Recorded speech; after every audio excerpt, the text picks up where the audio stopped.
बड़े से बड़ा मोदी समर्थक भी अपना गुस्सा जाहिर करने लगा सरकार के खिलाफ। ऐसा क्या? देखकर ऐसा लगता है कि सारी टैक्स वसूली ये सरकार मिडिल क्लास लोगों से करती है और जो इनके करोड़पति अरबपति दोस्त होते हैं उनको सिर्फ फायदे ही फायदे दिए जाते हैं। इस आर्टिकल को देखिए दोस्तों, इनकम इनइक्वालिटी की इतनी बुरी हालत ब्रिटिश राज के समय भी नहीं थी। Hello welcome back to my YouTube channel. तो भैया इस बार किस किस को 2024 का बजट पसंद आया?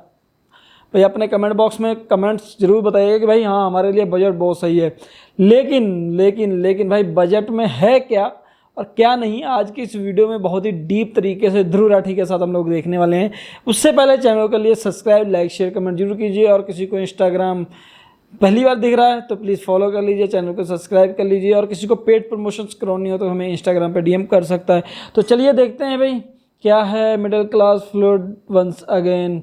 तो मिडिल क्लास के लिए बजट मुझे लग नहीं रहा है अच्छा खासा। तो चलिए देखते हैं वीडियो, शुरू से लास्ट तक जरूर देखिएगा और अपना सपोर्ट जरूर दिखाइएगा। नमस्कार दोस्तों, 23 जुलाई को फाइनेंस मिनिस्टर निर्मला सीतारमण ने प्रेजेंट किया बजट 2024 और जो नेगेटिव रिएक्शन जनता की तरफ से देखने को मिला इस बजट को लेकर वो अलग ही लेवल का था। बड़े से बड़ा मोदी समर्थक भी अपना गुस्सा जाहिर करने लगा सरकार के खिलाफ। इन ट्वीट्स को देखिए, 17 जून तक जो लोग कह रहे थे कि हमें तो डिक्टेटर मोदी देखना है, 23 जुलाई तक आते आते ये कहने लगे प्लीज हमें भिखारियों की तरह ट्रीट मत करो। 9 जून तक जो लोग कह रहे थे now I can die peacefully, 23 जुलाई तक आते आते कहने लगे worst government I have seen in terms of tax issue. Comedian Abhijit Ganguly का ये ट्वीट वायरल हुआ। If I earn money Nirmala tax लेती है, if I spend money then also Nirmala tax लेती है, if I don't earn or spend both and my money is just lying in investment, Nirmala उसका भी tax लेती है। और बेस्ट बात, अगर मैं टैक्स देता हूँ उस पे भी एडिशनल सेस है तो उसमें भी निर्मला एक और टैक्स लेती है। फाइनेंस मिनिस्टर के ऊपर ये मीम्स भी वायरल हुए, you can't defeat me I know but she can. इसी लॉजिक को दर्शाते हुए एक ये फ्लो चार्ट भी बड़ा वायरल हुआ। जो भी आपको सैलरी मिलती है आप उस पर 30% डायरेक्ट टैक्स पे करते हो। बचे हुए पैसे को अगर आप इन्वेस्ट करते हो और इन्वेस्टमेंट में अगर आप जल्दी से पैसा कमा लेते हो तो आप 20% टैक्स पे करते हो। स्लोली पैसा कमाते हो तो 12.5% टैक्स, और अगर आपका नुकसान तो नुकसान आपका है। दूसरा, अगर आप अपने पैसे को खर्च करने चलते हो तो जीएसटी के हिसाब से बेसिक आइटम्स पर 12% टैक्स भरते हो, काइंड ऑफ फैंसी आइटम्स पर 18% टैक्स और लग्जरी आइटम्स पर 28% टैक्स। सवाल यहाँ ये उठता है कि क्या ये बजट सही में इतना बुरा है? आइए आज के वीडियो में दोस्तों इसे गहराई से समझते हैं।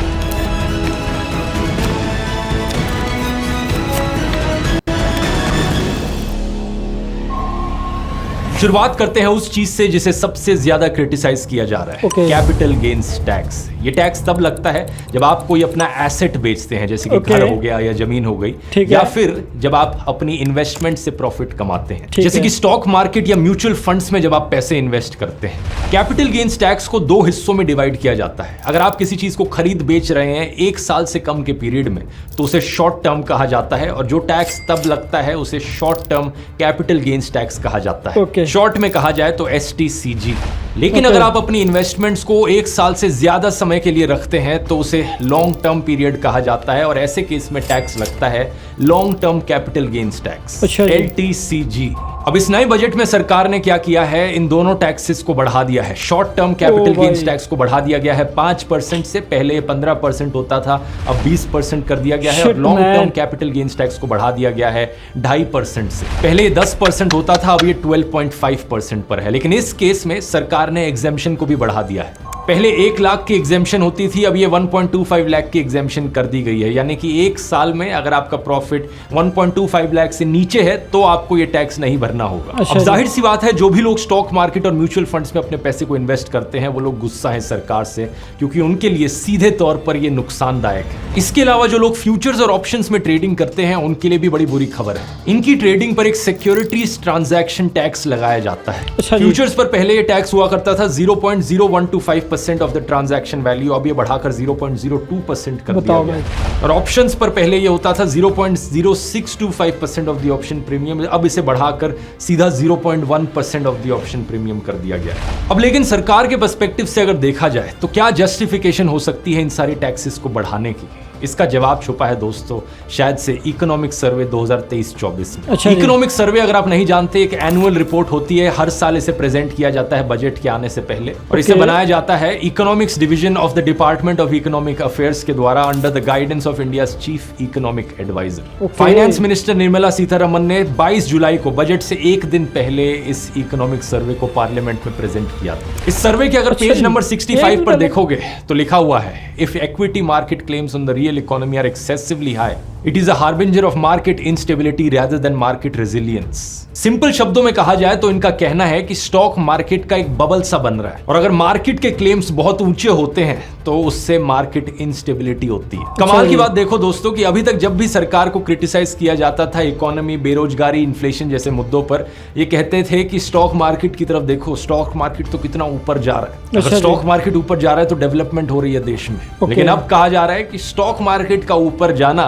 कोई इंडिकेटर नहीं है, अगर स्टॉक मार्केट ज्यादा ही ऊपर जा रहा है तो मार्केट इंस्टेबिलिटी हो सकती है। क्लियरली सरकार इस चीज को यहाँ डिस्करेज करना चाहती है, स्पेशली फ्यूचर्स और ऑप्शंस की ट्रेडिंग, जो कि मेरी राय में भी बहुत रिस्की चीज है। बहुत सारे लोग जो इस चीज को ढंग से समझते तक नहीं, वो अपनी लाइफ सेविंग्स का लाखों रुपयों का नुकसान करार डालते हैं पैसे के लालच में आकर। एक बड़ी इंटरेस्टिंग चीज इस बजट में ये देखने को मिली कि सरकार ने अपने इकोनॉमिक सर्वे में बेरोजगारी की समस्या पर डिटेल में बात करी है और कुछ सॉल्यूशंस भी सजेस्ट किए हैं। इन्होंने क्लियरली लिखा है कि साल 2030 तक हर साल हमें 78.5 लाख जॉब्स क्रिएट करनी पड़ेंगी। पेज नंबर 158 पर इस रिपोर्ट की इन्होंने एडमिट किया है कि हर 2 में से 1 इंडियन ग्रेजुएट अनएम्प्लॉयबल है क्योंकि सफिशिएंट स्किल्स ही नहीं है लोगों के पास। CMIE डेटा के अनुसार अनएम्प्लॉयमेंट रेट 20 to 24 के एज ग्रुप में 44.49% तक पहुंच चुका है अर्ली 2024 में। इसी रिपोर्ट में आर्टिफिशियल इंटेलिजेंस की भी बात करी गई है। लिखा है कि कैसे आर्टिफिशियल इंटेलिजेंस की वजह से बहुत बड़ी अनसर्टेनिटी क्रिएट होती है। हर स्किल लेवल पर, चाहे लो स्किल लेवल का वर्कर हो, हाई स्किल लेवल का वर्कर हो, उन सब की नौकरियों पर अनसर्टेनिटी देखने को मिलती है आर्टिफिशियल इंटेलिजेंस के आने से। इन्होंने साफ शब्दों में लिखा, AI is the biggest disruption for the future of work. अगर मार्केट में पैसे नहीं इन्वेस्ट करने तो गोल्ड और प्रॉपर्टी जैसी चीजों का क्या? इन चीजों को नॉन फाइनेंशियल एसेट्स कहा जाता है, चाहे आपने जमीन खरीदी हो या घर हो या कोई अपार्टमेंट हो। नॉन फाइनेंशियल एसेट्स पे लगने वाला long term capital gains tax ऊपर से अगर आप देखोगे तो सरकार ने एक्चुअली में कम कर दिया है। पहले ये 20% हुआ करता था, अब ये सिर्फ 12.5% है। आप सोचोगे तो अच्छी खबर होनी चाहिए, लेकिन इसके साथ साथ सरकार ने इंडेक्सेशन के बेनिफिट्स हटा दिए। इंडेक्सेशन का मतलब है कि आपके प्रॉपर्टी के प्राइस पर लगने वाले कैपिटल गेन्स टैक्स को इन्फ्लेशन को अकाउंट में लेकर कंसीडर किया जाएगा। यानी कि आज से 20 साल पहले अगर आपने 20 लाख का कोई मकान खरीदा था और इन्फ्लेशन से एडजस्ट करके उस 20 लाख की कीमत आज के दिन 60 लाख रुपए हो जाती है, तो आपको टैक्स कम देना पड़ेगा क्योंकि उस 60 लाख की वैल्यू को बेसलाइन की तरह कंसीडर किया जाएगा, उससे आपका प्रॉफिट निकाला जाएगा। ये होती है इंडेक्सेशन। लेकिन अगर इंडेक्सेशन को हटा दिया जाए तो उस 20 लाख की कीमत आज भी 20 लाख रुपए ही कंसीडर करी जाएगी, वो बेसलाइन बन जाएगा और आपको टैक्स उतनी एक्स्ट्रा रकम पर देना पड़ेगा। सरकार ये क्यों कर रही है, इसके पीछे एक कारण बताया जा सकता है कि सरकार प्रॉपर्टी प्राइसेस में स्पेक्यूलेशन नहीं चाहती। मनोज तिवारी का ये इंटरव्यू याद है आपको? इस क्षेत्र के हर घर की कीमत 3 गुना कर दें। ये इलेक्शन के टाइम पर मनोज तिवारी ने इंटरव्यू दिया था जिसमें वो बड़े खुशी खुशी कह रहे थे कि मोदी 3.0 के आने के बाद अपनी कॉन्स्टिट्यूएंसी में वो हर प्रॉपर्टी की कीमत 2 से 3 गुना बढ़ा देंगे। पर ये तो गलत हो जाएगा। क्यों? मान लीजिए आपके पूर्वांचल से जो लोग आएंगे यहाँ वो तो कभी घर ही नहीं खरीद पाएंगे। थोड़ा इसमें कंफ्यूज हो रहा हूँ मैं शायद।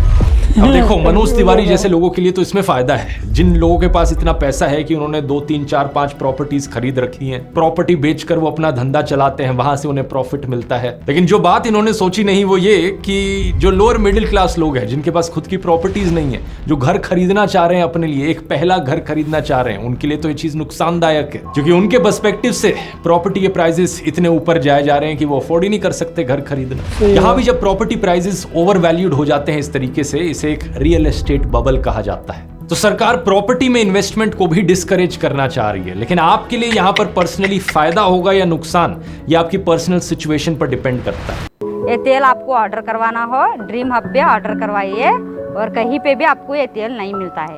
क्योंकि कई सारे छोटे मोटे रूल्स हैं जिन्हें कंसीडर करना पड़ेगा। जैसे कि सरकार ने एक रूल बनाया है, अगर आपने अपनी प्रॉपर्टी साल 2001 से पहले खरीदी है तो आपको इंडेक्सेशन के बेनिफिट्स मिल जाएंगे, लेकिन उसके बाद नहीं मिलेंगे। अब एग्जैक्टली जो बेनिफिट मिल रहा है टैक्स के कम होने से, 20% से 12.5% होने से, और जो नुकसान हो रहा है इंडेक्सेशन बेनिफिट के हटने से, इससे ओवरऑल आपको फायदा होगा या नुकसान, ये एक एग्जांपल से समझते हैं। अज्यूम कर लो कि आपने साल 2004 में 20 लाख रुपए खर्च करके एक प्रॉपर्टी खरीदी थी। इन्फ्लेशन से एडजस्ट करके उस 20 लाख रुपए की आज की वैल्यू होगी 64.2 लाख रुपीस। ये कैसे कैलकुलेट हुई? CII वैल्यू डिसाइड करके। CII होता है कॉस्ट इन्फ्लेशन इंडेक्स, जो कि एसेट के प्राइसेस की हर साल की इन्फ्लेशन कैलकुलेट करता है। हर साल इनकम टैक्स डिपार्टमेंट CII के नंबर्स रिलीज करती है और बेस ईयर यहाँ पे साल 2001 को लिया जाता है। साल 2004 में जब हमने प्रॉपर्टी खरीदी उस साल की CII वैल्यू थी 113 और इस साल की CII वैल्यू है 363। 363 डिवाइडेड बाय 113 होता है 3.21, और इसी नंबर को हम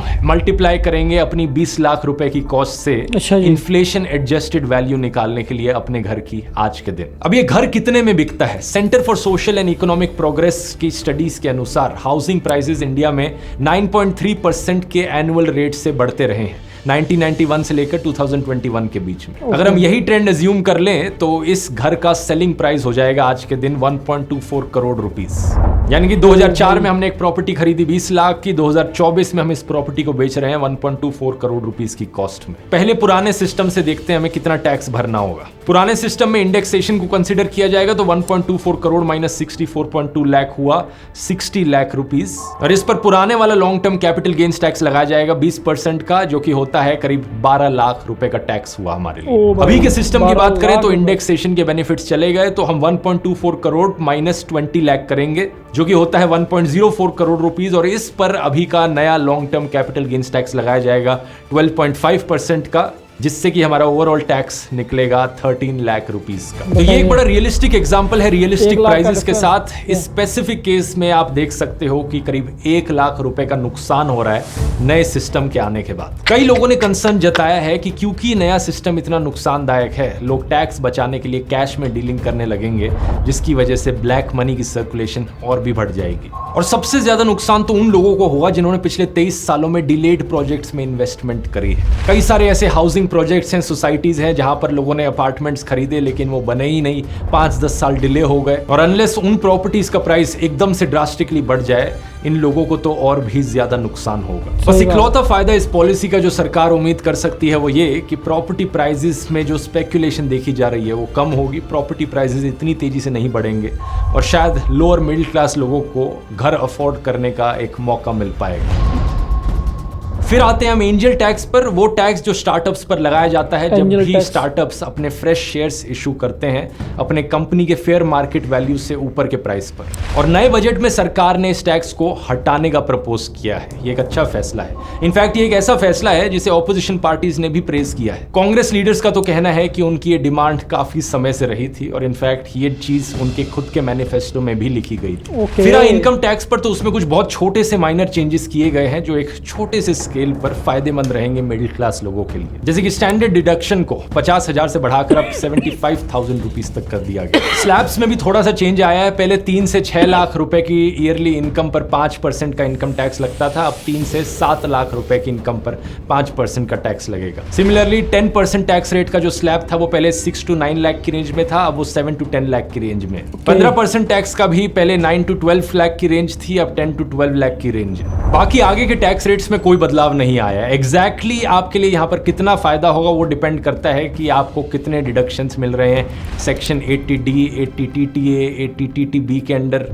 एग्जैक्टली आपकी एनुअल इनकम कितनी है, लेकिन मोटे मोटे तौर पर कहा जाए तो एक मिडिल क्लास आदमी के लिए नेग्लिजिबल फायदा है इस चीज में भी। इसे आप पिछली सरकारों से कंपेयर करो तो ये एक इंटरेस्टिंग चार्ट मिंट ने बनाया है। आप देख सकते हो साल 2006 और 12 के बीच में कितनी बार 0% और 30% का स्लैब ऊपर बढ़ाया गया था मिडिल क्लास लोगों के फायदे के लिए, लेकिन यही स्लैब्स पिछले 12 सालों से चेंज नहीं किए हैं सरकार ने। सिमिलर चीज कैपिटल गेन्स टैक्स के लिए भी कही जा सकती है। क्या आप जानते हो साल 2004 में जब मनमोहन सिंह की सरकार बनी थी तो long term capital gains tax 0% पर था। सिर्फ 2018 में ही नई मोदी सरकार सरकार इस टैक्स को वापस लेकर आई, जिसे अब बढ़ाकर 12.5% पर कर दिया गया है। ये एक और बड़ा मुद्दा है जिस पर सरकार को क्रिटिसाइज किया जाता है, क्योंकि एक साल में अगर आपकी तनख्वाह 15 लाख रुपए से ज्यादा है तो आप पर मैक्सिमम टैक्स रेट अप्लाई होता है 30% का। लेकिन दूसरी तरफ किसी और की तनख्वाह 1 करोड़ से ज्यादा है तो उस पर भी यही 30% का टैक्स रेट अप्लाई होता है। लेकिन असलियत में एक आदमी करोड़पति और दूसरा आदमी जिसे middle to upper middle class कहा जा सकेगा। बहुत बार हमने देखा है कि लोगों ने और ऑपोजिशन पार्टीज ने मोदी सरकार को अडानी अंबानी की सरकार करके पुकारा है। उसके पीछे यही कारण है। देखकर ऐसा लगता है कि सारी टैक्स वसूली ये सरकार मिडिल क्लास लोगों से करती है और जो इनके करोड़पति अरबपति दोस्त होते हैं उनको सिर्फ फायदे ही फायदे दिए जाते हैं। ये चीज एक और डेटा पॉइंट में झलकती है। बजट डॉक्यूमेंट्स में हमें देखने को मिलता है कि सरकार के पास जो कमाई हो रही है वो 19% पैसा इनकम टैक्स से आ रहा है, 18% जीएसटी से आ रहा है और सिर्फ 17% कॉर्पोरेट टैक्स से आ रहा है। अब इस ग्राफ को देखिए, हमेशा ऐसा नहीं होता था। 2014-15 और उससे पहले मेजॉरिटी शेयर सरकार का एक्चुअली में कॉर्पोरेट टैक्स से आता था, यानी कि कंपनीज पर लगाए जाने वाले टैक्स से। धीरे धीरे सरकार कॉर्पोरेट टैक्स को कम करती गई है ओवर द ईयर्स और ज्यादातर अपनी टैक्स वसूली इंस्टेड करती गई है इनकम टैक्स पेयर्स से। फाइनेंस मिनिस्टर ने 5 स्कीम्स की बात करी जिनके लिए 2 लाख करोड़ रुपए का आउटले रखा गया है। पहला है फर्स्ट टाइम एम्प्लॉयमेंट सपोर्ट। जो लोग अपनी पहली नौकरी करने जा रहे हैं और जो सरकार के ईपीएफओ में रजिस्टर्ड हैं, उन्हें अप टू 15,000 रुपीज मिल सकते हैं सरकार से। दूसरा, मैन्युफैक्चरिंग के सेक्टर में स्पेसिफिकली और बेनिफिट्स दिए गए हैं एम्प्लॉयज और एम्प्लॉयर्स दोनों को। तीसरा, एम्प्लॉयर सपोर्ट प्रोवाइड किया गया है ताकि इंकरेज किया जा सके और एम्प्लॉयर्स को कि वो और एम्प्लॉयज हायर करे। सरकार up to 3,000 rupees per month 2 सालों के लिए ईपीएफओ में कंट्रीब्यूट करेगी एम्प्लॉयर्स के बिहाफ पर। चौथा, सरकार ने कहा है कि एक स्किलिंग स्कीम लॉन्च होगी जिसमें 20 लाख यूथ को वो अगले 5 सालों में स्किल्ड बनाएंगे। और पांचवा सबसे इंटरेस्टिंग, सरकार ने कहा है कि इंटर्नशिप अपॉर्चुनिटी सरकार प्रोवाइड करेगी 1 करोड़ यूथ के लिए टॉप 500 कंपनीज में फॉर 12 मंथ्स। ये पॉइंट बड़ा इंटरेस्टिंग इसलिए है क्योंकि कांग्रेस के मैनिफेस्टो में एग्जैक्टली सेम चीज लिखी गई थी, टॉप कंपनीज में इंटर्नशिप अपॉर्चुनिटीज प्रोवाइड किया जाना। तो ये एक ऐसी चीज है जो दोनों तरफ की पार्टीज फेवर कर रही हैं और एक अच्छी स्टेप है। बस ये देखने वाली बात होगी कि इंप्लीमेंटेशन एक्चुअली में कितनी करी जाती है इस स्कीम की। ऑलरेडी आप 24 जुलाई की ये स्टेटमेंट देख सकते हो फाइनेंस मिनिस्टर की कि ये जो जॉब स्कीम है ये कंपनीज के लिए कंपलसरी नहीं होंगी बल्कि उनके लिए बस एक नज होंगी। तो कितनी कंपनीज इसे एक्चुअली में इंप्लीमेंट करेंगी, ये एक बहुत बड़ा सवाल है। इसके अलावा रोडवेज, रेलवेज, एजुकेशन और हेल्थ केयर जैसे सेक्टर्स में सरकार कितना खर्च कर रही है, कितना नहीं कर रही, इसकी बात मैंने पिछले वीडियो में करी थी जब फरवरी के महीने में सरकार ने इंटरिम बजट अनाउंस किया था। उस वीडियो को जाकर देख सकते हो। और फाइनली जो आखिरी पॉइंट आता है जिसे एक और बार बहुत ज्यादा क्रिटिसाइज किया जा रहा है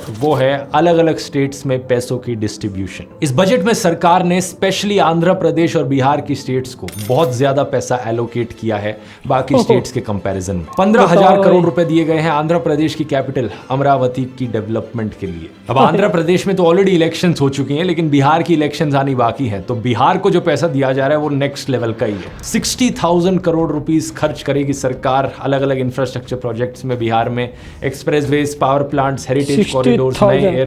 तो 60,000 करोड़ रुपीस तो भैया बैसाखियों ने अपना रंग तो दिखाई दिया। और बैसाखी बचाने के लिए सरकार ने क्या कुछ किया सामने ही देख रहे हैं, कितना किसको पैसा मिल रहा है बनाने में।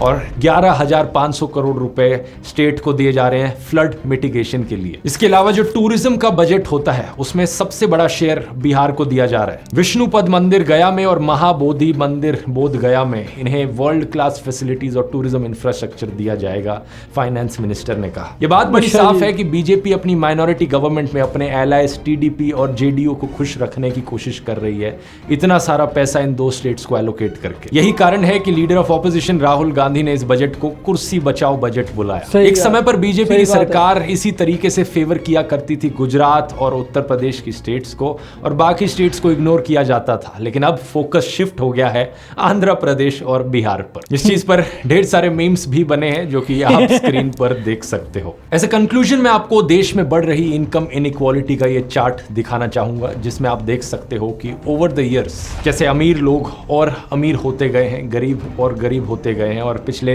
10 सालों में, इनफैक्ट पिछले 20 सालों में ये सिचुएशन बद से बदतर ही होती गई है। टॉप 10% लोगों का शेयर पूरे देश के इनकम में बढ़ता गया है और मिडिल क्लास का जो शेयर था वो नीचे ही गिरता गया है। इस इशू को एड्रेस करने के लिए ये जरूरी है कि सरकार मिडिल क्लास लोगों की ग्रोथ पर फोकस करे। छोटे बिजनेसेस को प्रमोट किया जाए, बड़ी बड़ी कॉर्पोरेट कंपनीज को प्रमोट करने की जगह अपने अरबपति मित्रों पर टैक्स बढ़ाया जाए, मिडिल क्लास लोगों पर टैक्स बढ़ाने की जगह। मुझे तो समझ में नहीं आता कि क्या हो जाएगा सरकार अगर थोड़ी सी और वसूली कर लेगी अपने अरबपति लोगों से। वो अपनी 5,000 करोड़ रुपए की शादियों में 100-200 करोड़ रुपए कम खर्च कर पाएंगे। देश में 1-2 एयरपोर्ट उन्हें कम मिलेंगे और कुछ 2-3 जंगल बच पाएंगे। क्या ही हो जाएगा उनका। इस आर्टिकल को देखिए दोस्तों, इनकम इनइक्वालिटी की इतनी बुरी हालत ब्रिटिश राज के समय भी नहीं थी। सोच सकते हो, ये सिर्फ आने वाला टाइम ही बताएगा कि सरकार की नई पॉलिसीज चीजों को कितना बेहतर बनाती हैं और कितना बदतर। तो भाई ध्रुव राठी ने किस तरीके से इस बजट की जो एक एक डिटेल्स थी, जो मतलब जितनी कवर किया जा सकता था 20 मिनट में, वो उन्होंने पूरी तरीके से किया है। और इस बजट को देख के सच में बिहार और क्या ही बताएं, पता चल रहा है कि बैसाखियों को किस तरीके से भर भर के पैसा दिया जा रहा है। और सरकार अपनी कुर्सी को बचाने के लिए हर एक प्रकार के हथकंडे अपना रही है। अमरावती का पुनर्निर्माण कह लीजिए, कुछ भी कह लीजिए, कितना पैसा उसको डोनेट किया गया। बिहार में 60,000 करोड़ रुपए। भाई क्या करना क्या चाह रहे हो? क्या मतलब देश में सिर्फ 2 ही स्टेट्स बचे हैं क्या? कितने मतलब कितना कुछ है, कितने स्टेट अपने देश में हैं, उनके ऊपर किसी का कोई ध्यान नहीं है। पर सरकार जिन 2 बैसाखियों पे टिकी है उसके ऊपर पूरा दयावान हो ही पड़ी है। तो आई होप कि आपको ये वीडियो काफ़ी अच्छी लगी होगी, काफ़ी इंटरेस्टिंग लगी होगी, काफ़ी इन्फॉर्मेशनल वीडियो थी। अगर आपको ये वीडियो पसंद आए तो लाइक शेयर कमेंट जरूर कीजिएगा और हमारे इस चैनल को शेयर जरूर कीजिएगा, क्योंकि हम लोग काफ़ी इंटरेस्टिंग लेटेस्ट वीडियोज़ लेके आते रहते हैं। तो मिलते हैं नेक्स्ट वीडियो में एक और अच्छे से रिएक्शन वीडियो के साथ। तब तक टेक केयर, बाय बाय।